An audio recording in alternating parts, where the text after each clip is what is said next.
नेपाल प्रहरीले नै पदपूर्तिका लागि विभिन्न पदहरूमा आवेदन दिनका लागि सार्वजनिक गरेको भिडियो सूचना सन्देशमा युवाहरूले लेखेका छन्, नेताको चाकरी गर्न यत्रो नि आउँदिन, बरु खाडीमा बेल्चा हान्न जान्छु।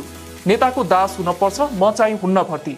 जनता मार्ने प्रहरी चाहिँदैन, #नो पुलिस जब। पहिले गाउँको दाइहरू प्रहरी र सेना बन्न मरिहत्ती गर्नुहुन्थ्यो। तलब सेवा सुविधा भन्दा पनि राष्ट्रियता र देशभक्ति बढी थियो। गाउँमा इज्जत र सम्मान हुन्थ्यो।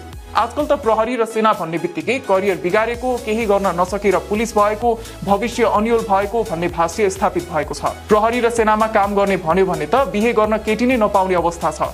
यस्तो स्खलन कसले, कसरी र किन ल्यायो? गम्भीर समीक्षा हुनुपर्छ। मलाई झन्डै 10 वर्ष अगाडि असैको अफर आएको खाँदिन भनेर हिँडेको मान्छे अहिले खुसी छु निर्णयदेखि। जिन्दगी नेताको दास बनेर सकिन्थ्यो, स्वतन्त्र त छु कमसेकम। नेपाल पुलिसको जागिर खाएर नेताको जुत्ता बोक्नु, छोराछोरीलाई स्कुल लाने ल्याउने, सब्जी किन्ने नोकर भएर बस्नुभन्दा गाउँघरमै हलो जोत्नु बेस छ साथी हो। भ्रष्टाचारी नेताको सुरक्षा गर्न भर्ती नबनाऊ नेपाली दाजुभाइ। नेपाल पुलिसको जागिर 1 खान्न, 2 खान्न, 3 खान्न। भ्रष्टाचारी नेताको गुलामी गरेर देशमा बस्नुभन्दा बरु खाडी नै ठिक छ। नेपाल प्रहरी राजनीतिको प्रहरी, भ्रष्टाचारीको गुलाम, राज्यको बोझ भार। तिनकुनै घटनामा सबिन महर्जनलाई गोली चलाउने को हो र कसको आदेश हो, अनि आफ्नो कोठा फर्किँदै गर्दा दाजु बहिनीलाई गोली चलाउने को हो, यो विषयमा छानबिन गर्नु पर्दैन?